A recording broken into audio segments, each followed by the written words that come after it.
Welcome to today's webinar. My name is McKay Allen. I'm the Director of Content and Communications at Convirza. Thanks for joining us today. We're excited, really excited today to have Andrew Lolk with White Shark Media on the webinar today.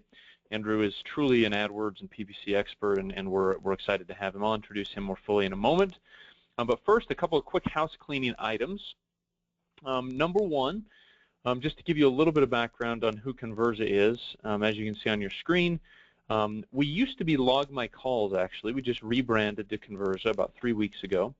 And we provide three things, essentially. Number one, we provide basic call tracking, so we can tell you which ads, campaigns, keywords generate phone calls, number one. Number two is we actually analyze the calls with deep conversation analysis using voice recognition technology that allows us to determine which calls and ads, etc., are generating high-quality phone calls.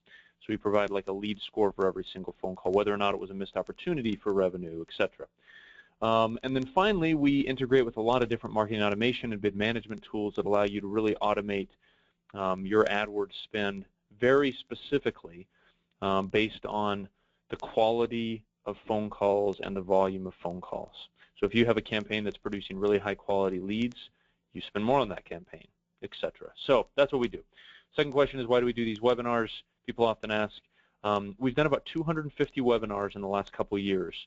And the reason, essentially, is because they provide really useful content to the audience. So we partner with people like Andrew, who are just, experts in their field, and they produce the presentation, and it's a great opportunity to learn a lot of wonderful things. So thanks to Andrew, and thanks to you all for being here.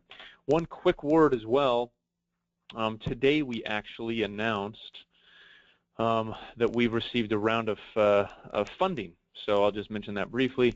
Received a $20 million round of Series B funding today.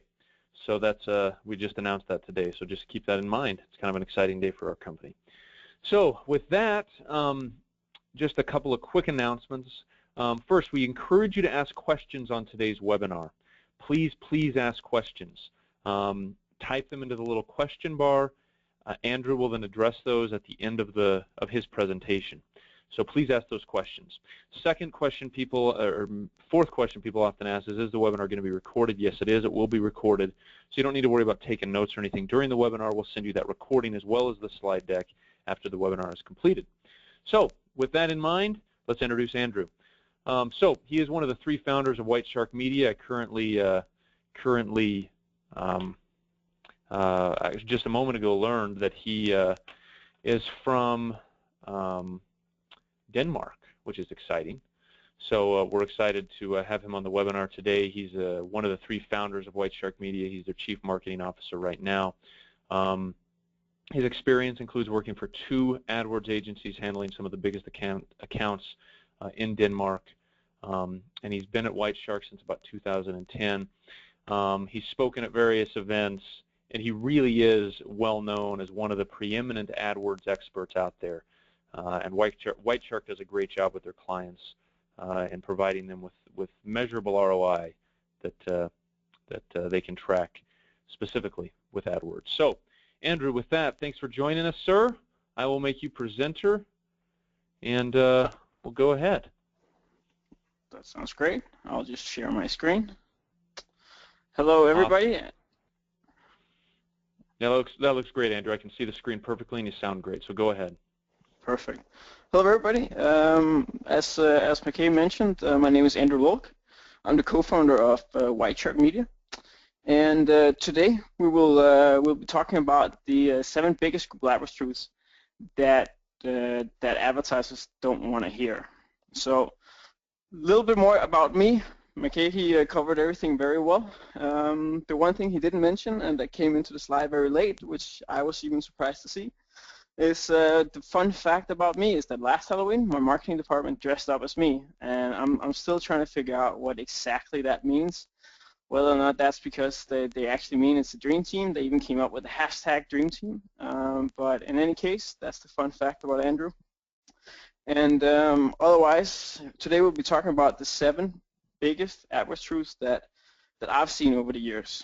And over the years, I've interacted with a lot of advertisers about AdWords and general digital marketing.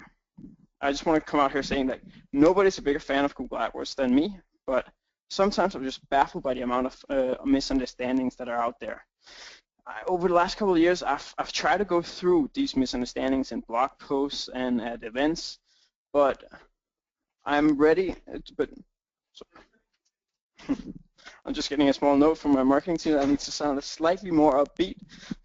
So over the last couple of years, I've tried to cover many of these misunderstandings about AdWords. And today, I don't want to start talking about keywords and ads and all these small tips that you see every day, but we'll try to go more into depth with like the deeper meaning about AdWords and some of the things that you probably haven't heard before. The first thing I want to talk about is something that some of you might have tried before, but many are just baffled about. And that's the fact that longtime competitors and longtime advertisers simply just have a bigger advantage over you if you're just starting out in AdWords. A lot of advertisers are discouraged after trying AdWords for the first time, and especially if they try it out themselves, they come in, they think, okay, AdWords is this big marketplace, everybody is playing on the same terms, but let's look at what the same terms actually are and whether or not Google is actually a fair marketplace. Fair is a relative term. If you've worked with AdWords for a long time, you've run campaigns for a long time, and then all of a sudden a new advertiser comes in and can rank the exact same as you, can get the exact same amount of AdWords as they have after working with AdWords for a very long time, is it then really the exact same thing? Is it then a fair marketplace? And that's what we're going to try to dig a little bit deeper into. It's like, Google is a fair playground, but sometimes the ones who've done it before, they need to have an advantage over the ones that are just coming in. And the long-term advertisers, they have the advantage because they've tested ad copy, they've tested their keyword selection, they've tested the bid management, and they've found out exactly what it is that's working for them. They've discovered what the value of PPC is, they've made the changes to the website, they have a campaign that's running well, they have a high quality score. And all of this is not rocket science. It's just they have done all the basics about AdWords. That's essentially it. Because the first campaign that you set up is rarely the final campaign that you're setting up. AdWords takes time to tweak. It takes a lot of effort to optimize it and find out exactly what it is that works and what works at a specific time. Because what worked for you for 6 months ago or a year ago will probably not work today. Yes, you'll be able to use the same structure, and yes, you'll be able to use the same foundation for a long time.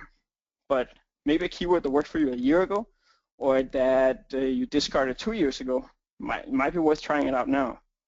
And many of the best practices that you're reading about, that I'm talking about right now, your competitors have already used those. They've already found out what part of these best practices that works for them.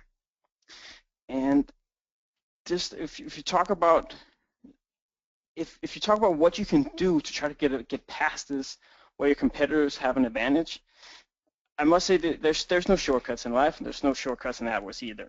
So the first thing you should do is become knowledgeable about AdWords. You should know how the platform works, and you should try to aim for becoming actually great at AdWords. There's a couple of ways to do that. One of the big things that I always recommend new advertisers doing is to go to the PPC University by WordStream. It's very good and it's up to date. I wrote a book about AdWords that's free. I always recommend that. And otherwise, I know that there are a lot of other big guys in AdWords that hold seminars and conferences and workshops. Go to them. Go learn what it is that actually is working for others, what they preach. They spend a lot of time putting up these presentations. So take the time to learn AdWords. The second truth I want to talk about is this thing about keywords and the CPCs. The keywords with the highest CPCs are typically also the best ones to use. A lot of advertisers I've talked with over the years have related high AdWords performance with low CPCs. But a low cost per click cannot be a KPI in itself. AdWords is an auction, and you get what you pay for. if no one else is bidding for a specific keyword and you see that result and thereby you have a low CPC, then you should probably not be bidding for it, because AdWords is an auction, and the lower the demand there is for a specific keyword, well, usually that means that it's not that profitable for us to use that keyword. And the reason for that being is that if nobody's bidding high for them for a keyword, then nobody has seen that it's working before. What drives CPCs up is higher demand. So if there's no demand for a keyword, then the CPCs will naturally be low. And with that, I want to say that we are in 2015. All keywords have been discovered. Let's not joke around about this. The days of 2005, 2006, 2008, where you could still go out and find new keywords that nobody else was using via the long tail, they're completely over. And all this doesn't mean that you should stop trying to lower your CPCs. You should just stop using it as a KPI. You should still try to lower your CPC through getting a better quality score or by optimizing your keyword, your bidding. But don't just look at the CPCs as a KPI in itself. If you're only focusing on lowering your CPC, then at the end you'll end up with keywords that don't bring in new business. What should be an investment for you, what should have been an investment with AdWords that has a good ROI is just turning into a recurring expense every month. And nobody wants that. The third truth that I want to talk about, which, to be honest, I was considering leaving this slide out, because saying that a lot of agencies don't know what they're doing is probably not the best move, but it's one of the truths that many people don't want to hear. And this is not to say that there are no good AdWords agencies out there. There are a lot of good agencies. There's just so many agencies in general. And what I've heard a lot, and what I still hear a lot, is for many digital agencies that want to start offering PPC or AdWords in general, is like AdWords is just this thing where you go in, you choose some keywords, you write some ads, and whoopsie, you're on Google and everything is great. But it's not that simple. Another thing is that a lot of digital agencies, they just use automated software. And seeing that I run a big agency, I've tried to find all the software I can find out there. I just wrote a blog post about the 15 tools that we use here in White Shark Media. And I've researched every single major agency tool out there. I'm going to say a very big part of them just boast about having this fully automation of AdWords. But whenever I dig into them, when I take a look at what these tools can actually do, then they can't optimize 80% of the things that I, for instance, write about in my book. So it becomes, yes, it's automated, but you can't really work with it. So if a lot of agencies don't know what they're doing, then what should you do? Well, I want to say just because that I say that digital agencies, some of them don't know what they're doing, doesn't mean you should run to the first freelancer or IT guy and have them do your AdWords. It all comes down to how you vet your agency or your freelancer. Go through their website, read through the testimonials, call random testimonials. Don't just jump on the first numbers that you get. Question the sales rep, especially about things that don't make sense or sound too good to be true. You know your own business numbers. You know what makes sense and what doesn't make sense. If you all of a sudden is going to start making a fortune off AdWords from one day to another, go find another agency, because that simply is too good to be true. And always just make sure you get transparency in there. It's so important that you know what ad spend, what your actual ad spend is. You of course need access to the account. You need to get reporting that fit your business, because if you're a big e-commerce store, you need more detailed reporting and more frequent reporting. Where if you're a local business, a monthly report where you go through it in a webinar or go-to-meeting session like this one is more than enough. But you need to have reporting that fits your business. The fourth truth that I want to talk about today is this thing that people think AdWords is easy, but AdWords is a lot harder than many people think. It's not just this platform where you go in and you set up an ad and you put in some keywords and then you're good to go. Then you run with it. No, today you have you have more than 10 AdWords. You have more than 10 ad extensions. You have 4 different match types. You have negative keywords both on the account level, campaign level, and ad group level. You have remarketing for search. You have dynamic remarketing. You have regular remarketing. You have shopping ads. You have remarketing for shopping ads. You have shopping ads for YouTube. You have YouTube TrueView ads. You have bid adjustments for local for local geographical locations. You have bid adjustments for mobile. You have mobile preferred ads. You have enhanced campaigns, and you have call-only campaigns. You have so many things that are coming out that even as a seasoned advertiser, you can have trouble following up and actually making sure you're implementing all these things. So the truth is that AdWords is not getting easier to work with. It's actually getting harder, and it's getting harder and harder to keep up just for the average advertiser. So when you think about AdWords, remember you have to spend a great deal of time just working with it. But if you spend the time, you should also know that a lot of other advertisers don't spend the time. So if you work with some of these things that I'm mentioning here, you'll be better off than 80–90% of all the advertisers out there. The next one is a big one because it has actually nothing to do with PPC. But it's this notion about the fact that your website makes or breaks your success. And I'm constantly surprised about the very low standard I see for advertiser websites. I'm very surprised what people want to spend money on to send traffic to. It looks like that in order for an advertiser to actually have a good website, then they either need to have an established marketing department, or they need to have deep pockets and go hire an agency. And that's, for me today, it looks like the only way to get a good website. But at the end of the day, if your website can't sell your company or your services or your products, then that should be the first investment you make. So I'm sitting here telling you today that if your website if it cannot sell your product or your service, then the first step should not be to go start an AdWords campaign. It should not be to go hire a company like White Shark Media to do your AdWords or your SEO. It should be to get a new website. It's like, many will tell you that you just need to launch. Just get going, just get out there. But if you start out and you only convert at 0.2%, then all the time, all the money, all the resources that you spend will be wasted. Versus if you get a better website and you start converting at, let's say, 2%, you will get 10 times the return on your time and the resources you put into your business. So you need a good website in order to get successful with AdWords. And a good website for me these days, what I see, what we try to do is it needs to be responsive. It needs to work with mobile. It needs to have a very, very clean design. But more importantly, it needs to be trustworthy. You need to have custom photography. Don't misunderstand me. I'm not saying stock photography. I'm saying custom photos. You need to either hire a photographer or snap some good photos with your smartphone or with a friend who has good camera, and then write some very authentic text. Just be yourself on the website. Because if you're not yourself, if you're not figuring out how you can best brand yourself with your website, then you will not get as successful with AdWords and all other marketing that you're doing.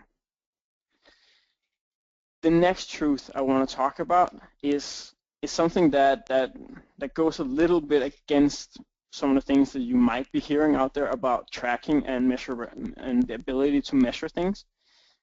The ones of you who know me, who's been to my webinars in the past, who've read my blog posts, who've read my book, you know that I'm one of the ones in the industry that push for call tracking. I push for not starting a PPC campaign without tracking being in place. And overall, I preach the fact that you should use ROI as your main metric. That should be what you're working towards. That should be how you set your bids. That should be how you measure your ads. It should be how you drive your campaigns. But if you only measure what your campaign, if you only measure what you can actually see, then you will end up in a downward spiral. I've seen so many cases where accounts are being taken over or launched by, it can be new advertiser or new PPC managers, or it's advertisers who've been running their own campaigns, or it's these in-house PPC managers that come over and try to manage the accounts for a new company. And one of the easiest things you can do is to cut costs. You can always find a keyword that's not converting, or that's not converting within the cost per conversion goal that you want. But once you start doing that and you cut costs and you overall, yeah, I'm getting better results, I'm getting a better cost per conversion, that'll be great for a couple of months. But after those couple of months, you'll start seeing a decrease in your overall conversions. You'll of course continue with optimizing your bids. You'll continue to pause keywords that are not converting at the levels that you're looking for. All of a sudden, before you know it, you'll one day just get a wake-up call. You'll be like, what just happened here? Because you were supposed to get better results. You've been optimizing for 3, 4, 5, 6 months, but once you start comparing, then you're behind on overall conversions, and your and your cost per conversion is starting to get higher and higher and higher, and you can't understand it because you've been optimizing to lower your cost per conversion for so long. And what happened was you stopped feeding your keywords. There are searches and there are keywords that is inside all AdWords campaigns that do not get that do not result in direct conversions. So reviewing your search funnel to see what keywords are actually leading up to conversion is very, very important, because it's very rare that it's just one person that's searching for one keyword clicks your ad and then makes a purchase or signs up for a webinar or fills out your lead form. Is very rare. You typically see several keywords being used, and often you also see several different channels. You'll see email marketing, you'll see social media, you'll see different things involved in the search funnel, in the buying funnel. So remember not to think of AdWords and the fact that you can track everything as the only thing to look for. If you only attribute the last keyword that receives a click for the conversion that happened, then you will end up in a downward spiral. You will end up feeling like this could be doing better, and you will be limiting your potential in AdWords. The seventh truth that I want to go a little bit more into depth with is this notion about one way of doing AdWords. AdWords is not an exact science. Most advertisers have tried either a third-party agency or are switching around from agency to agency to agency, or have decided to keep it in-house for whatever reason. Most likely, and often it's because they feel the work could have been done better. I often see campaigns that, well, all of a sudden a competitor of ours, or I look through some other campaigns for other companies, and it's so easy to pick apart even a good AdWords campaign. There are two main ways that you can pick apart an AdWords campaign and look like the other person don't know what they're doing. And one thing is to exaggerate the importance of a single feature. The truth is that there's not a single feature in AdWords that's so important that it will cripple the results that you're getting, or that will automatically turning that on will give you a lot better results from one day to another. But I can say that it's very, very, very easy to just go in and highlight how important site links are, or how important call-out extensions are. It's so easy. But anyone telling you that one feature or a couple of features is like, oh, because they're not doing that, then everything you're doing with your campaign is wrong, and you should be starting you should find somebody else to manage your campaigns.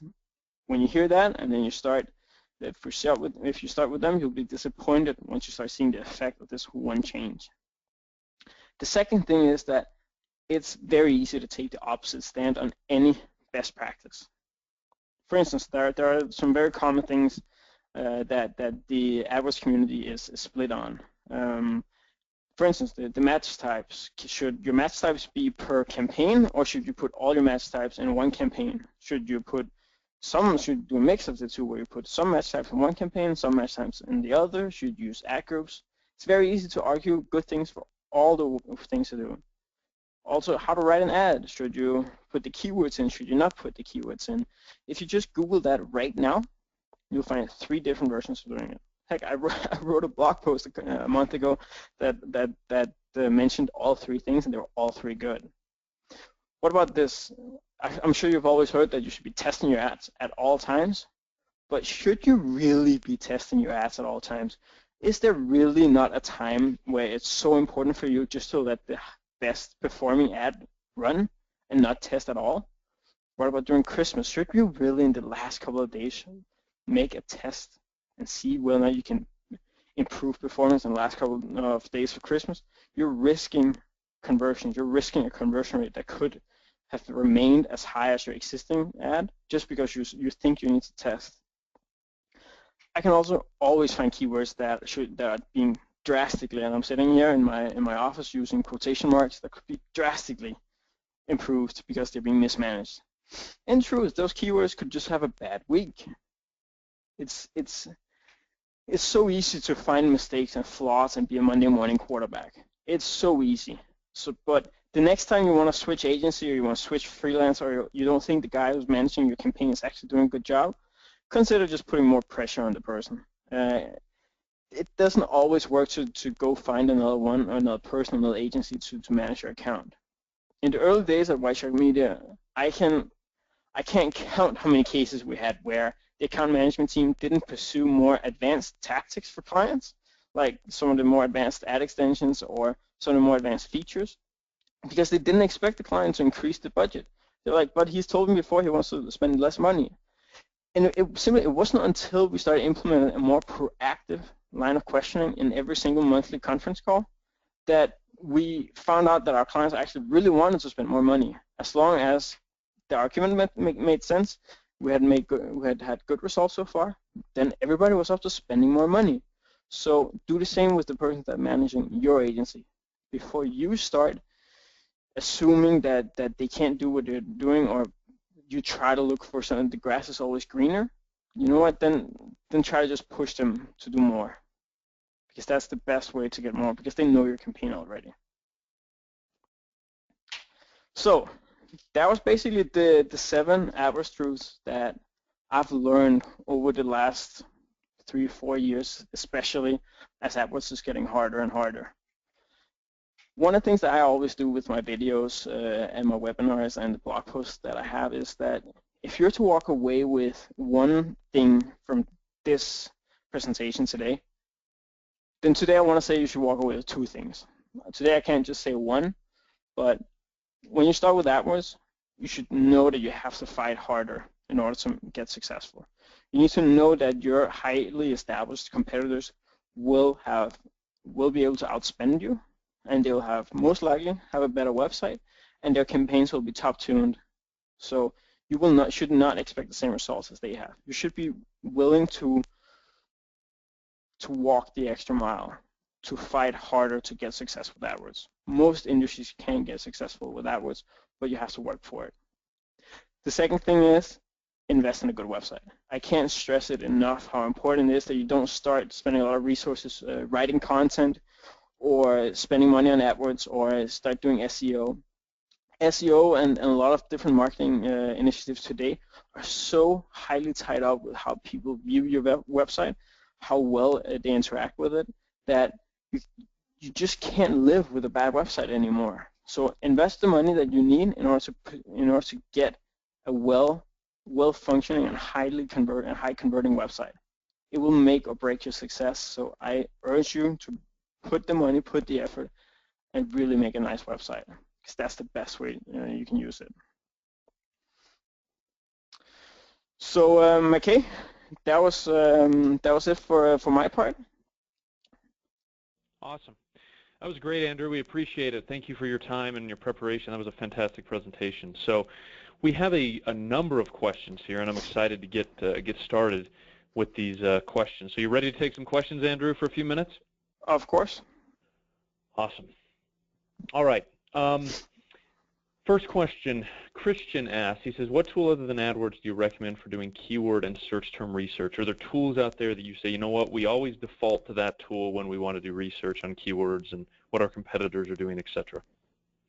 Well, some of the biggest tools that I personally use for keyword research is there are 3 main ones I use. I use the keyword planner.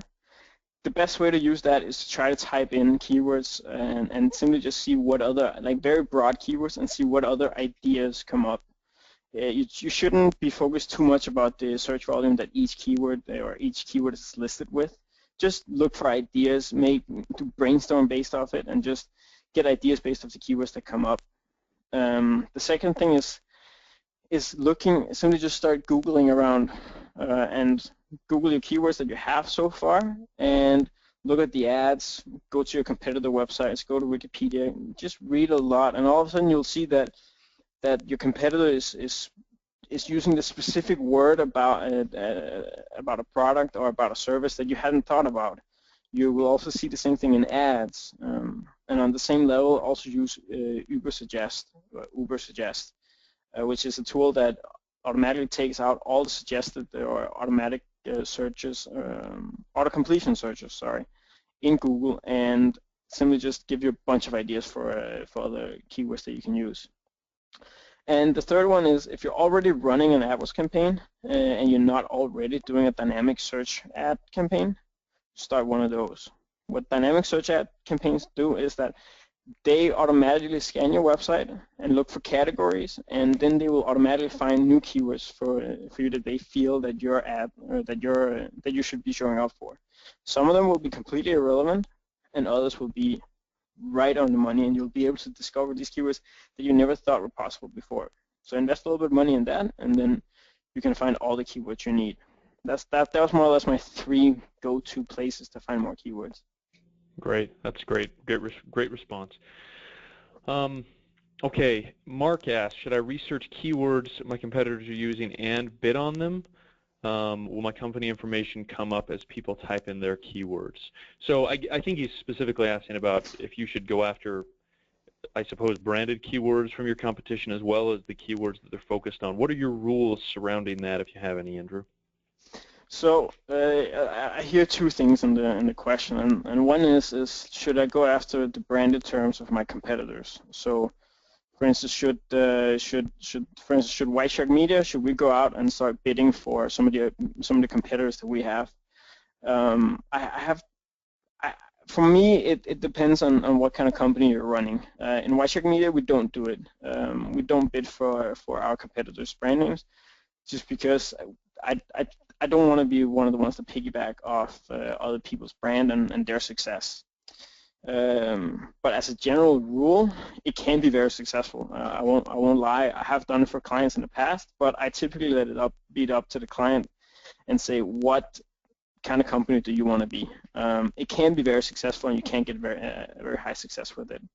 Then I hear the other part of the question, which could be, should I research the keywords that my competitors are using in their AdWords campaigns and start bidding for those? And for that, I'll say yes. Especially if you use something, a search tool like SEMrush or SpyFu, where you can see how long a competitor have been using the same keyword. Then if they've been running the same keyword for a year, you typically can get very, very, very good results by including those keywords as well. I use that technique all the time. Great. Okay, David says, now you're getting some pushback a little bit, Andrew, when I think you mentioned the how you said that all keywords have been found, long tails and things. You're getting a little pushback from a couple people there. So what is your response to that pushback when people say, hey, there's new long tails all the time? What's your response to that pushback? My response is that I've been running campaigns for a long time, and I've run very big campaigns, and yes, there are long tails that come in that come up all the time. The latest number I saw, it's about a year ago, is that about 18% of all search terms every day on Google are unique, are new, and that's absolutely true. There's long tail keywords that come up all the time. But the fact is that a guy like me who's running campaigns, I will have phrase match and I'll have broad match modifier. So if I'm running a campaign for a flower delivery company, then most likely I'll have flower delivery in broad match modifier and phrase match, and they will automatically catch almost all long tail keywords. And if I'm not catching those long tail keywords in my existing keywords, then I'll definitely have a dynamic search ad campaign that will catch the rest that are coming up. So this whole thing was sitting and creating hundreds of campaigns with millions of keywords in an attempt to try to bid on the long tail.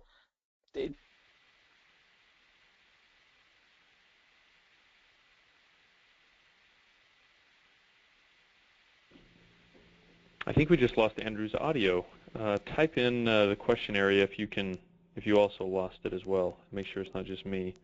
This let me. Oh, there you are, Andrew. We got you back now. We lost you for a second, but you have returned, so we're thrilled that you're back. I need more time to answer the question. Okay, that's. Yeah, you do exactly. I guess you just want. That's the way to do it. Just blame it on the phone, like, it didn't work. Yeah. So anyway, keep going. Sorry about that. Why did you guys lose me? What's the last time you heard? It was just 5 or 8 seconds. It wasn't a big deal. So okay. I think the gist of your answer will still be the same. So, okay. But yeah, basically the idea being, you were responding at the time, I believe, just to people who were saying, you know what, there still are a lot of keywords out there left to be found. Yeah. So I think the latest part I talked about was I'm not the only one having this opinion. I know David Rudnitsky from 3Q Digital wrote an ebook actually 4 years ago about this whole idea about the long tail being dead, and I'll put a link out to you after this webinar so you can share it with all the attendees. It's a very, very good ebook, and it's just 8 to 10 pages, and it answers the question exceedingly well. Well, and to back up what you're saying as well, David did a webinar with us several months ago, and he mentioned the same thing as you say. Just that there's certainly so many people on AdWords now, and it's so competitive that it is difficult to find a competitive edge. And I think that's the point he was trying to tease out. Yeah. Would you agree with that? Yeah, definitely. And that's not to say that if you're a new advertiser and you sit and you look at your 100 keywords, that you shouldn't start researching more keywords. Definitely, you should definitely do that. But there's just like, if you've been running AdWords for a long time, there's no need to start doing more long tail keywords or try to go more into detail in order to try to find these keywords that have a low cost, that have a low cost per click, because most of the keywords out there have been found. Most of the profitable keywords have a high demand, and the higher demand a keyword has, the higher the CPCs are. So if you only try to look for these low CPC keywords, then you'll lose out on everything that your campaign could be bringing you in by simply just spending more per click and then having a higher conversion rate on these high CPC keywords. Great answer. Great answer. Okay, let's move to some additional questions here. What are the biggest mistakes you see when you start working with a client? Do you say, man, they're messing this up dramatically in terms of specific bidding strategy? Is it they're bidding on the wrong keywords altogether? Is it not enough exact matching, not enough negative keyword elimination? What's the biggest bidding strategy mistake that you see consistently? Consistently, I see the biggest mistake being that people bid too high. And that goes again with especially new advertisers who try to come out with a smaller budget than their competitors, and they say, I want to be number one, and then they bid high in order to try to be number one, but they don't have the budget to be number one. Like Google have massive amounts of searches every single day, and when you try to be number one on a given search, depending on how competitive it is, then being number one will cost you a lot of money. So if you don't have a budget that's several $1,000s per day, but you try to be on a keyword like Nike running shoes, then you simply can't be on that search in the top. You'll have to say, okay, I'll have to do a more complex bidding strategy here and go for maybe a position number 4 or 5 or 6 even. Be further down, pay less per click, and then get more clicks. I often see this mistake or this misconception that advertisers think that they have to be number one, or they have to get a lot of impressions, or they have to be in top in order to get success. But that's not the truth with AdWords. With AdWords, you have to get clicks in order to get conversions.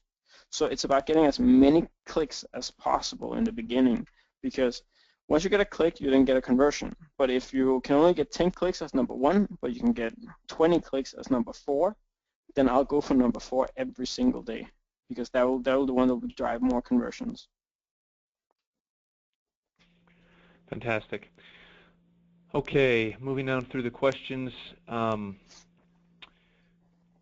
Give me a quick, maybe an anecdote regarding a client that came over to you guys and you opened up their AdWords account and you were dismayed by what you saw, other than the bidding too high. What are the biggest things that you logged in for the first time to their AdWords and said, man, they're doing this wrong, and how can we apply that lesson maybe that you've seen in that way?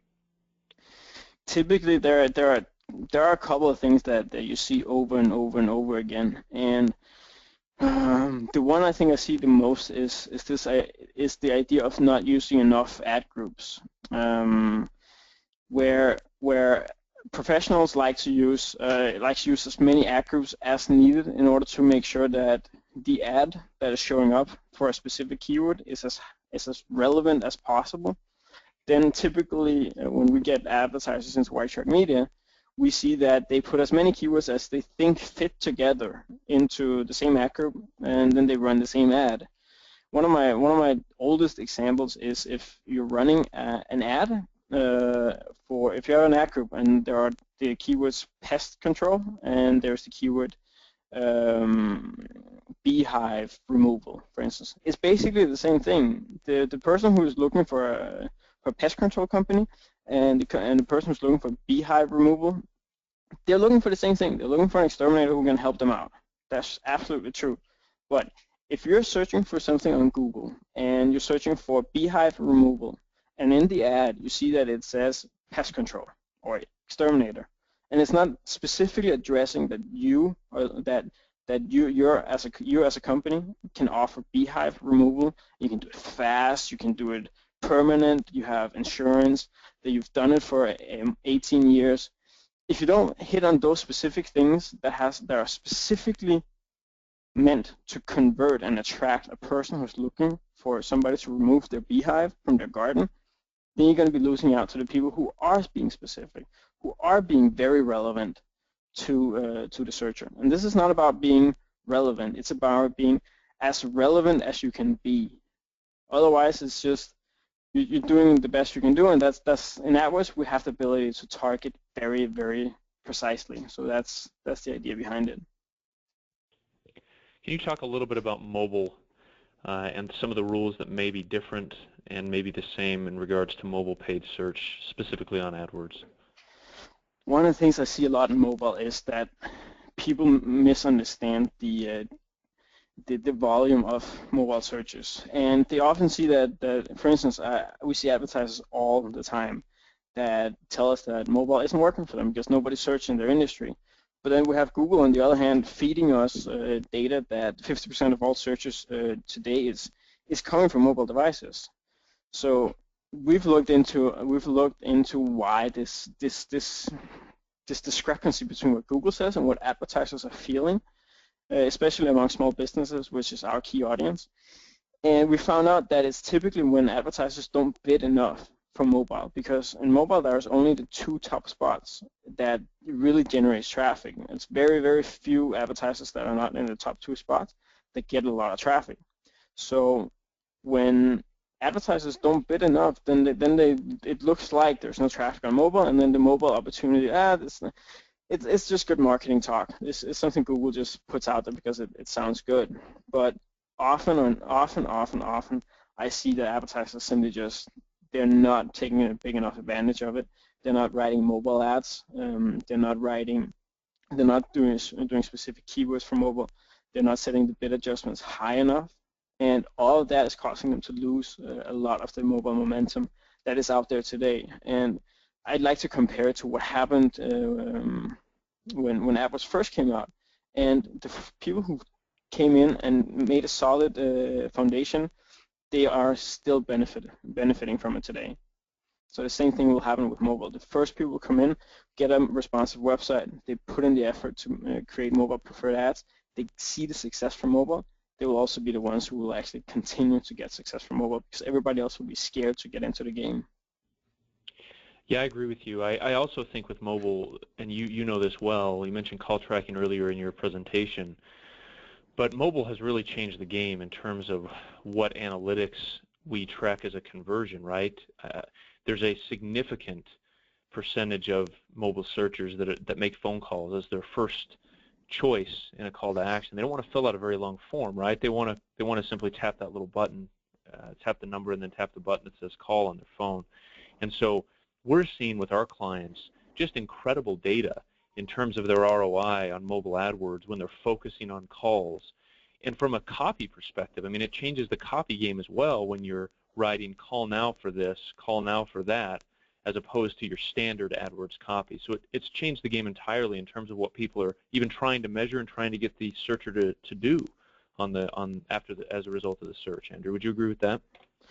Absolutely. We made a decision 2 years ago to include call tracking as a standard in every single plan that we have, with no added cost to the advertisers that choose White Shark, and it's simply just because it's that important to us that we get this data. And it was right around the same time that mobile really started blowing up. So absolutely agree. All right, a couple more questions here. The biggest question, I mean, we're getting a lot of questions, a ton of questions. I appreciate all of them. People are asking about Bing. Is Bing worth spending time on? How much effort / money / time should you put into Bing? So as a digital agency, it's something that land on my table all the time, and we've been doing a lot of research into it, because on the surface, Bing has 30% of the market share in the US. Google has about 68%. So essentially, Bing should have half the searches that Google has. But what a lot of advertisers see on Bing is that's not the reality. And after exchanging a lot of emails and attending a lot of meetings in Microsoft with the Bing team, what we found out is that these 30% of the market share is very, very segmented out on industries. For instance, automotive, Bing has more than 30%. E-commerce and commercial product-related search terms also have a higher part of the 30% than for instance local service searches and stuff like that. So to answer your question, Bing is definitely worth trying out. We just ran a couple of case studies on Bing advertisers just a couple of months ago, and the success we saw on some were very, very good. The one danger and the one thing that always is always the discussion is search volume. Does it make sense? And there are cases where we've seen very good search volume, spending several $1,000s per month, even for a niche industry. While others are just, you get 1, 2, 3, 4 clicks per day. One thing I would like to say about Bing is that you can tend to be a little bit more broad, where AdWords has this huge amount of search volume, and you have to more or less be very specific in your approach. Then on Bing, you shouldn't do exactly the same as you're doing on AdWords. You can be more broad, you can be more general, and it won't hurt you as much in terms of a quality score perspective, and it will also get you better results. Great advice, great feedback. Well, Andrew, we appreciate your time, sir. We want to make sure that everybody has a chance to get back to the rest of their day. So any final thoughts that you'd share with the audience about AdWords generally, or a specific topic related to AdWords before we close, Andrew? No, if I were to highlight one thing, then it is to not get overwhelmed with AdWords as it is today. Everything that I've talked about today, everything that you read, even I have a tough time sometimes following up on all the news from Google, and I of course have a Feedly account where I see all the articles that everybody within the PPC space push out every day, and it can be very hard to follow up on everything. Take the time, know what works for your industry, what works for your type of business, and then just become very, very good at that. Look at what your competitors are not doing and see if you can implement that, and then try to do fewer things very well. If you try to implement everything, if you try to work with everything in the book, then you're just gonna get overwhelmed and you're not gonna get anything done. So instead, just focus. Look at what's good for your industry and look for tips for your industry, and then go for that. That will get you much further than trying to catch everything. Wonderful advice. That's great advice, probably for most things in life, I suppose. But no, great advice, man. We appreciate your time. And everybody, thank you for attending today. We've had a lot of people asking, will the recording be available? Will the deck be available? the answer is yes, we'll send those out in a follow-up email that you'll either get tonight, this afternoon or tomorrow morning. So watch for that from us. In the meantime, thanks for taking the time, Andrew. We really appreciate it. Next week we have a couple of webinars, one specifically about AdWords as well. Andrew probably knows Fred Valais. He used to work at Google and writes about AdWords a lot, and now has started a company called Optimizer in the Silicon Valley. So he's a speaker on a webinar next week. So be sure to join us for that webinar as well. So Andrew, any final thoughts? No, I'll just say thanks to everybody for attending, and if they have any questions or anything, I recommend we have a blog post about the 7 AdWords truths that also cover the ones that I've talked about today. If they have any follow-up questions, you can go in and answer the questions there, and me and my team will be ready to help with any questions. Great. Andrew, we really appreciate it. Thanks for taking the time, and everybody, thank you for attending today. Hope you're having a wonderful afternoon and have a great remainder of your Thursday and Friday and weekend. So thanks again. Bye-bye. All right. Thanks, Mate.